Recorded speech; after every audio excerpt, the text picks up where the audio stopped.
Si tout comme moi vous êtes né à la toute fin des années 90, alors le nom de Gerald Weigert ne doit pas vous être inconnu. Si? Merde. Alors si je vous dis Vector. Non, non, non, non, non, non, pas le vilain de Moi Moche et Méchant, non. Ah, fous ça dehors, dégage. Ah, merde. Euh, non, voiture avec une gueule d'avion de chasse. Toujours pas? Putain, vous êtes durs les gars. Euh, Gran Turismo 2, vous avez forcément joué un moment ou un autre à Gran Turismo 2 dans votre vie. Non plus? Non mais vous êtes sérieux là? Non mais là, je peux plus grand chose pour vous. Enfin si, vous avez juste besoin d'un bon cours d'histoire. Et c'est précisément ce que vous allez prendre aujourd'hui. Donc aujourd'hui, un format un peu particulier dans ADD Cars and Track, puisque nous allons parler mais de Vector, bordel. Mais il y a personne qui suit ici ou quoi, c'est pas possible. Bon allez, c'est quoi, envoie le générique, envoie, j'en ai marre.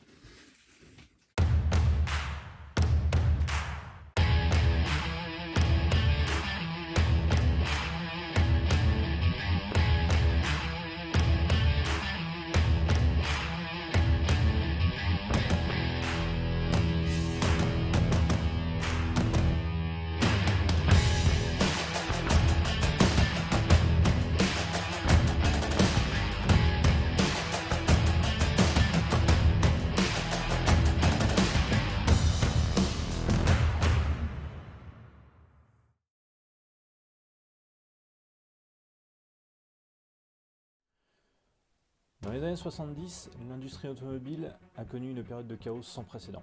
Entre les chocs pétroliers et les designers qui avaient littéralement pété les plombs, on n'est pas passé loin de la catastrophe.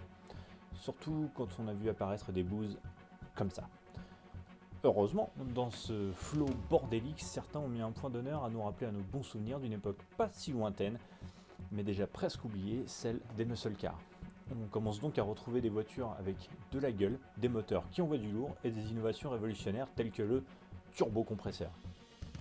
En 1972 débarque un passionné, pour le moins inconnu du grand public, et qui va présenter un prototype non fonctionnel. Ça va même bien plus loin que ça. Il présente aux yeux du monde sa vision de l'automobile, son rêve.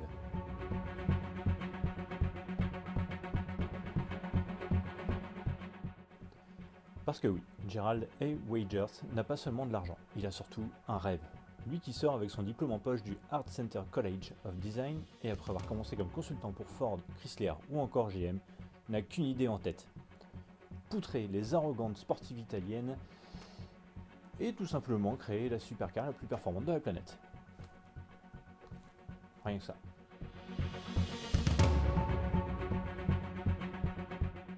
Première création roulante de ce qui deviendra en 1978 Vector Automotive. Ah mais casse-toi de là toi, fous le camp. Pardon, j'en étais où déjà? Ah oui voilà, la marque présente ça. La Vector W2. Un prototype unique qui scotche la planète et commence à faire claquer les miches des tauliers de la planète supercar. Lamborghini, Ferrari, Porsche sont prévenus, les ricains ne viennent pas pour plaisanter. Avec un look d'avion furtif, un gros V8 Chevrolet de presque 6 litres et 600 chevaux, on peut dire que la W2 présente de sérieux arguments pour séduire la presse spécialisée qui aura la chance d'en prendre le volant. Pardon. On continue. Dans l'euphorie collective, Vector lance le développement de la version définitive que le monde va bientôt connaître sous la dénomination W8. Alors, si vous étiez déjà présent au début de l'épisode et que vous n'avez pas dormi, vous aurez donc compris que le W signifiait Weigert, son créateur, et le 2 marquait le nombre de turbocompresseurs du V8. Jusque là, on est d'accord. Hein. Alors je rassure l'assemblée ici présente, la W8 n'embarque pas 8 turbocompresseurs à son bord. Je ne sais pas si vous avez percuté plus tôt, mais le savant fou responsable de ce super chasseur est justement un passionné d'aviation. Logique donc que sa première création de série ne se contente pas d'une pauvre carlingue en tôle.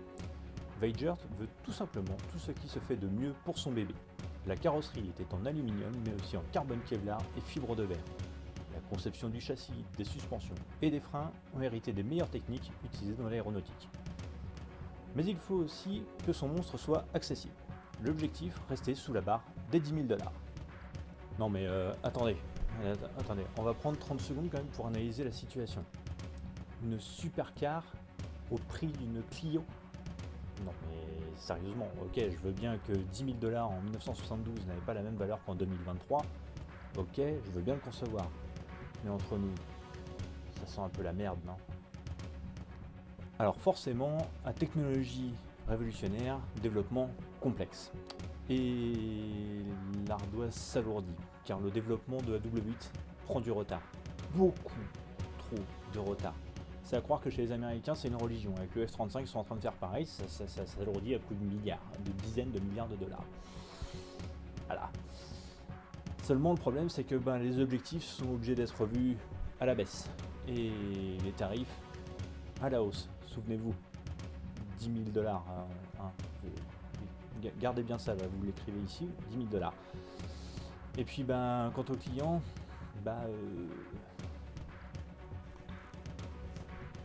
ça se bouscule pas au portillon pour acheter la bête, si vous voyez ce que je veux dire. Enfin commercialisée en 1989, la W8 coûte à présent la bagatelle de 450 000 $.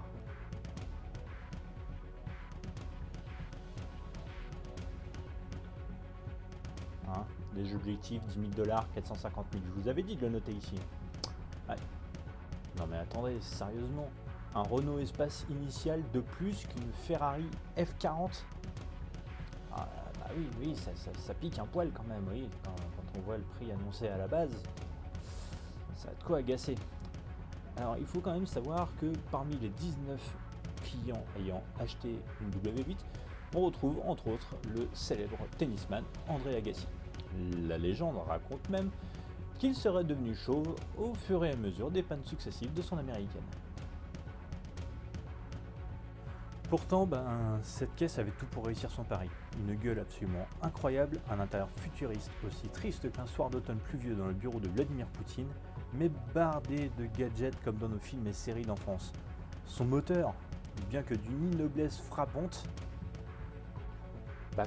oui, j'estime que mettre un moteur de camionnette dans une supercar, même bodybuildé aux hormones, ça fait tâche. Oui, voilà, même avec 630 chevaux. Alors oui, c'est quand même 180 de plus qu'une Porsche 959, une Countach LP5000 en prend 175 dans la calandre, et c'est quand même pas moins de 70 de plus qu'une Bugatti EB110. La claque est rude pour la concurrence. Et la seule à vraiment tenir la comparaison est la tout aussi iconique McLaren F1 avec son V12 BMW de 627 chevaux.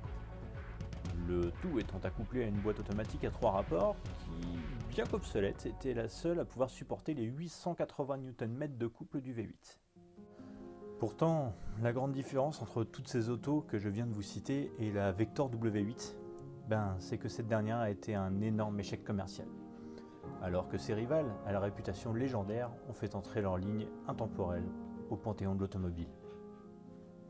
Oh merde, c'est beau ça. Oh la vache. Non, en vrai, là, je suis dur, car objectivement, à la même époque, la Jaguar XJ 220 et la Bugatti EB110, bien aussi extraordinaires soient-elles, ont toutes les deux respectivement précipité leur marque au fond du gouffre. La carrière de cet ovni s'achève donc laborieusement en 1992, et Vector ne va pas très bien, voire même pas bien du tout. Les ventes n'ayant pas suivi, la marque ne rentre toujours pas dans ses frais, et le vent de l'American Dream commence à tourner pour le natif de Dearborn, dans le Michigan.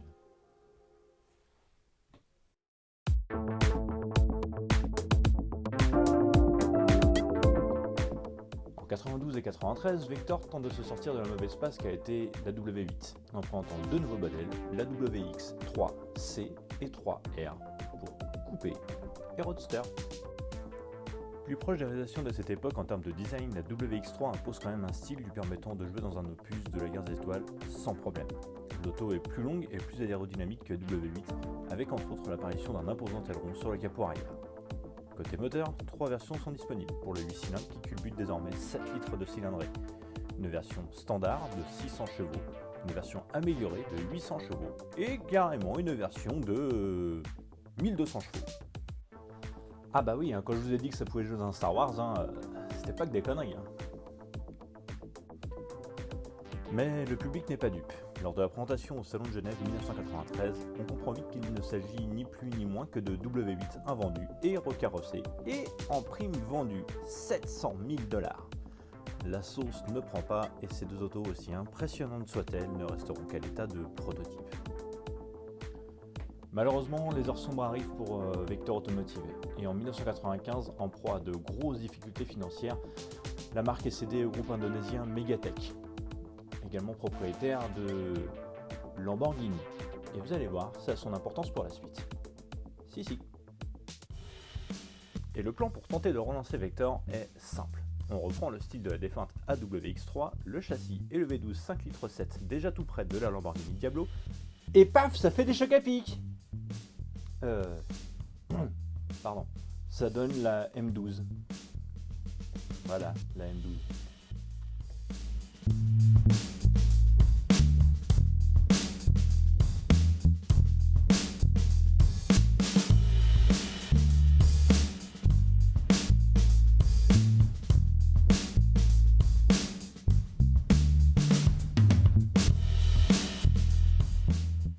Présenté officiellement au grand public en 1995, ce coupé dessiné par Peter Stevens affiche des prétentions bien inférieures à celles qui lui a précédé.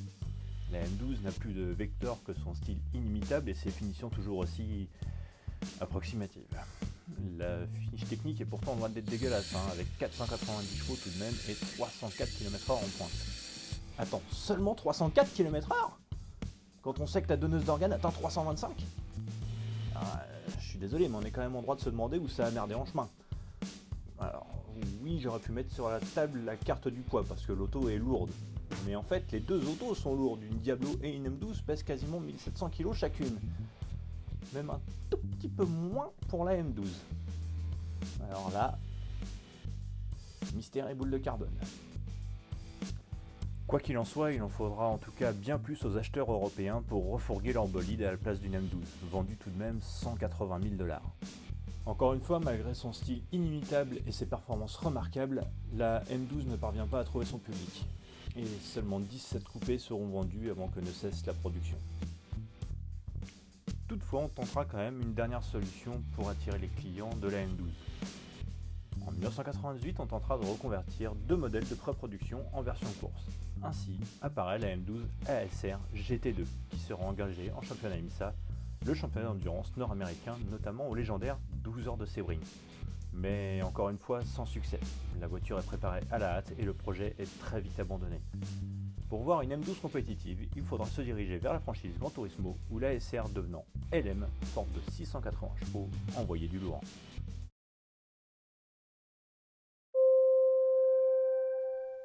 La relation foireuse entre Megatech et Vector s'achève sur fond de magouilles financières et la marque est à nouveau cédée à un fonds d'investissement, TradeLink, en 1997. La marque tentera de présenter encore ici et là de nouveaux prototypes, mais qui n'atteindront malheureusement jamais le stade de la production, comme la SRV8, qui n'est autre qu'une M12 de course revue et corrigée et dont le V12 Lambeau laisse place à un V8 de Corvette accouplé à une boîte de vitesse Porsche. Putain, le couscous, mon vieux! Ou bien encore la WX8, promettant un big block tout en aluminium de 10 litres de cylindrée, 2 turbos et pas moins de 1850 chevaux. Oh, hein, quoi, pour l'autoroute du YOLO? Ouais, c'est par là, prochaine à gauche. L'histoire s'arrête malheureusement là pour Vector Automotive. Après une carrière aussi longue que tumultueuse, parsemée de rêves déchus et d'échecs cuisants. Pourtant, il y avait la volonté de bien faire et l'envie d'aller jouer chez les grands. Et sincèrement, ça me fait de la peine. On en a connu dans l'histoire des hommes qui ont tenté de créer la supercar ultime. Et Weijert n'était vraiment pas loin de réussir. Les choses auraient-elles été différentes avec les moyens d'aujourd'hui? Difficile à dire. Mais une chose est sûre, aujourd'hui, croiser la route d'une Vector, c'est croiser un morceau d'histoire pure et brute de l'automobile. Une licorne quasi impossible à attraper. Un morceau de l'imagination délirante et sans limite, ou presque, d'un rêveur qui n'aurait jamais cessé d'y croire. Alors pour conclure les amis, je vous dirais ceci. N'abandonnez jamais, poursuivez toujours vos rêves et ne cessez jamais de croire en eux. Car arrêter de rêver, c'est mourir prématurément.